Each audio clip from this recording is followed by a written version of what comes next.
Hindi naman pwede mga idol na uuwi ako dun sa karian ko kasi wala pang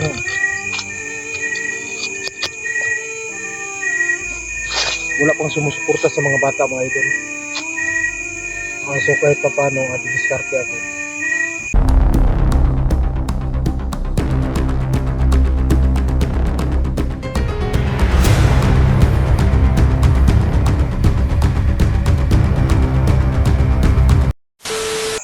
Hello mga idol, magandang gabi sa ating lahat. So ngayon mga idol, nandito ako. Galing ako sa bahay ni Tatay Berto. At ngayon, babalik ako doon sa bayan para dala ko ng pagkain yung mga bata dito. So, lubos po akong nagpapasalamat sa mga nag-support po mga idol, no. Maraming salamat talaga sa tulong niyo. At maraming salamat din sa tulong sa channel natin mga idol. So ngayon, punta ako doon mga idol para yung mga bata mapakain natin. Kasi kanina pa kasi akong umalis doon eh. So ngayon, puntahan ko doon. Dalhan ko ng pagkain.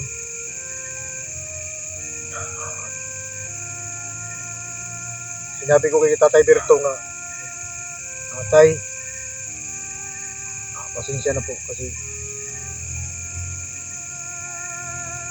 ngayon lang to. Kasi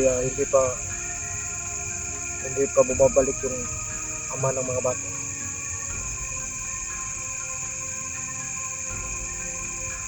So ngayon mga idol, pupunta tayo doon. Dala-dala na natin yung pagkain.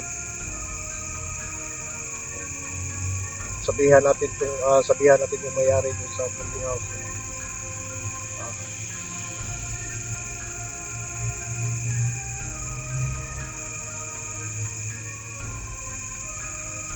Unahan lang natin.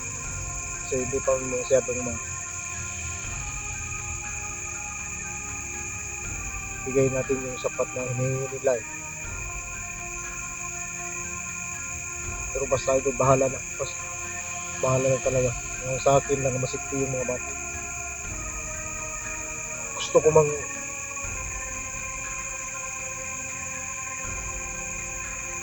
mang puntahan si Junji kung saan siya ngayon. Hindi ko maiwan yung mga bata mga idol. Kasi yung may-ari ng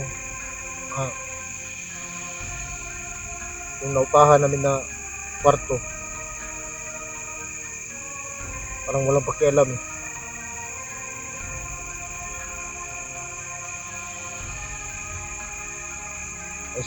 Siguraduhin ko doon makakain. Tapos pabalik na naman ako dito sa bahay ni Tatay Berto. Dito lang ako mga idol. Hindi naman sila doon. Pasensya na pala doon sa mga mga idol, no, kasi nakunan ko ng video, pero sikti naman yun doon. Hindi naman yun basta-basta mapasok kasi nasa sentro na yun eh.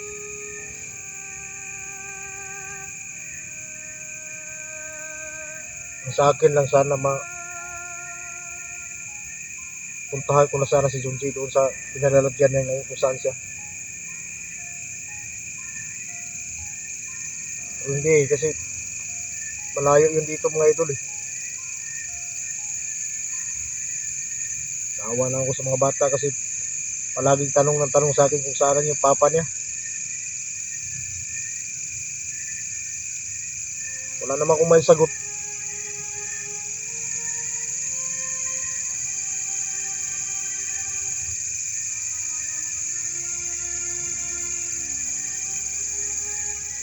Pero pagdating natin doon sa malapit ng bayan mo doon sa hindi ako mag-video.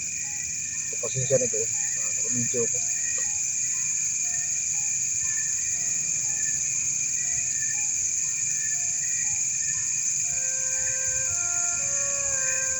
Sabi nga ni Tatay Berto, dalhin mo na lang dito yung bata. Okay.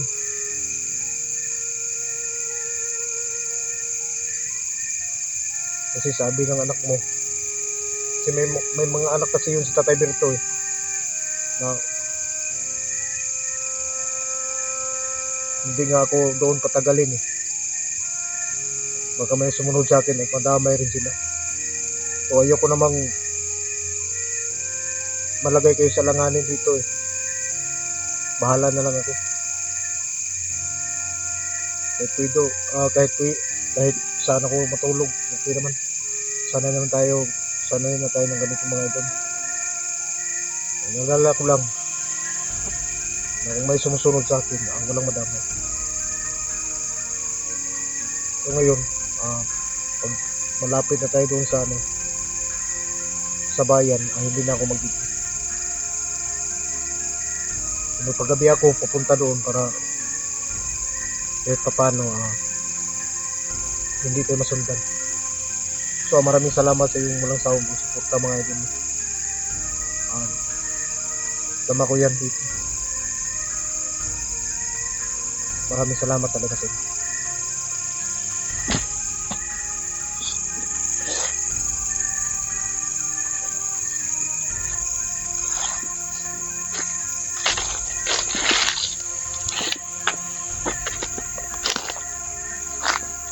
Dilim na pero okay lang yung mga idol kasi may ilaw naman tayo.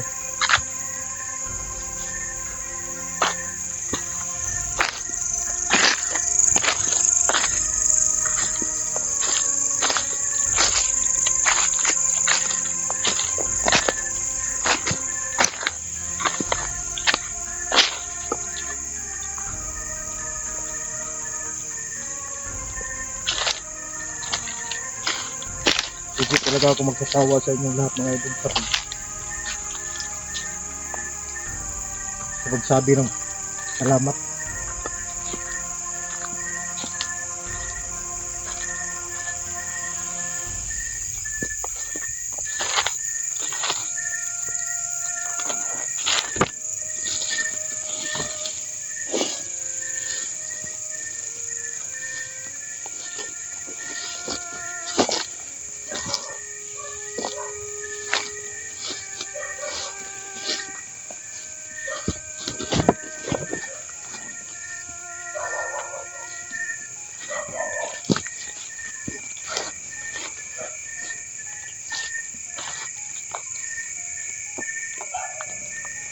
Sobrang madilim na talaga mga idol.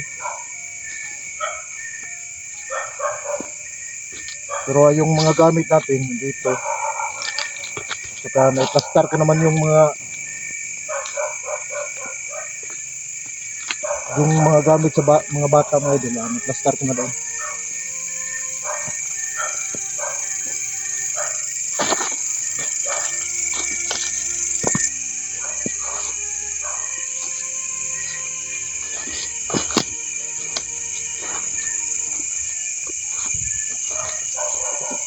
So, maraming salamat talaga sa mga lahat mga idol.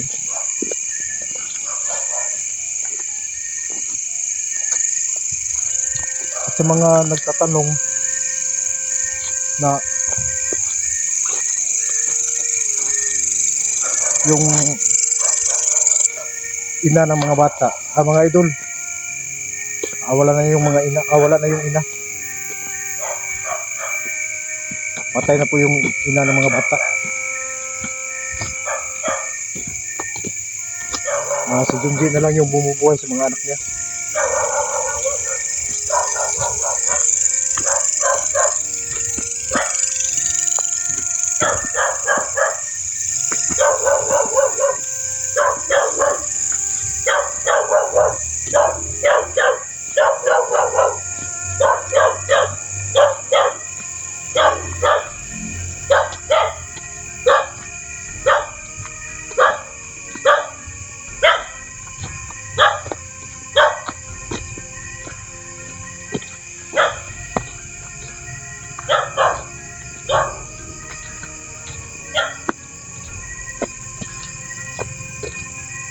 Tapos kung maghatid ngayon ng pagkain sa mga bata,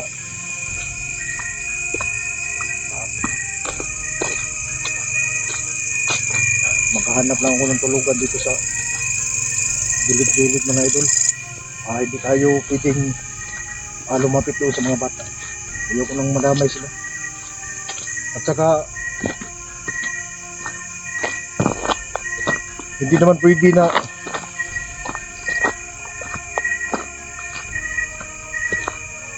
mga idol na uuwi ako doon sa karian ko kasi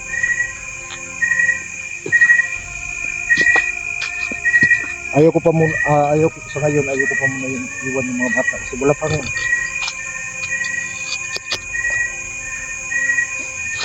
pang sumusuporta sa mga bata mga idol. So kahit pa paano didiskarte ako para matustusan yung mga bata at saka yung pangangailangan ng bahay na pinatiran sa kanila. So malapit na tayo sa may kalsada. Pagdating natin dun sa may kalsada, iwan mo na to. Nag-open lang ako mga idol ng cam para masabi sa inyong pagpapasalamat ko. So maraming salamat talaga sa tulong.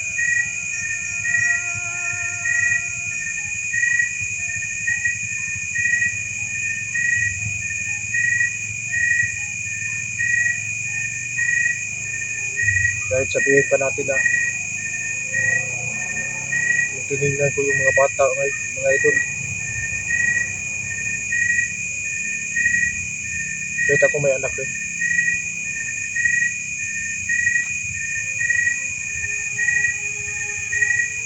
kahit hindi ko pa nakita yung anak ko,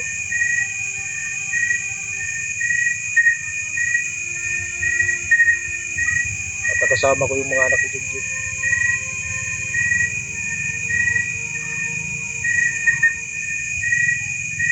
Sobrang awa talaga ako. Pero nandyan na yun. Sa akin nandito kung paano ako tulong kay Junjun.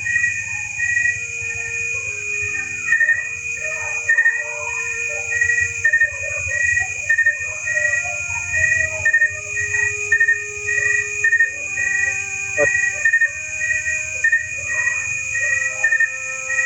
medyo muhina man yung loob ko mga idol, pero hindi. Dahil nandyan kayo.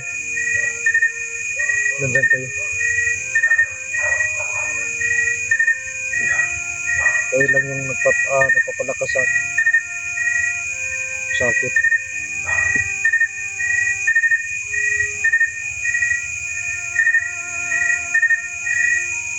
Kahit sabihin natin na yung sinabi kong paulit-ulit, hindi ako mahiya doon. Yung paulit-ulit kong sabihin na salamat. Kasi yun naman talaga yun lang talaga yung masabi ko sa lahat ng kabutihan.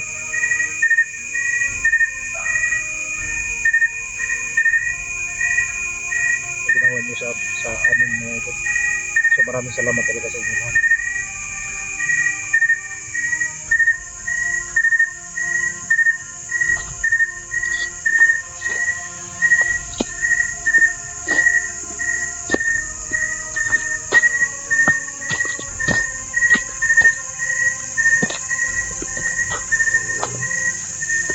Sabi na tayo Berto, pagkatapos mo maghatid ng pagkain sa mga bata, balik ka na lang dito.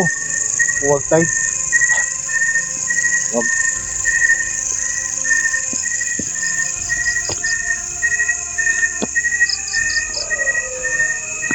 Kasi nag-usap na kami sa anak mo.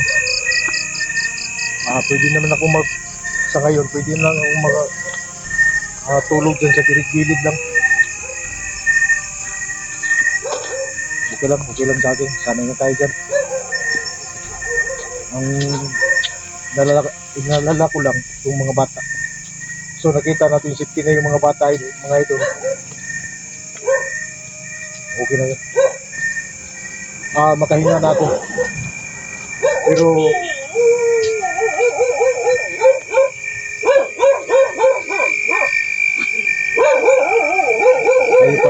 diskarte sa pagkain sa mga bata.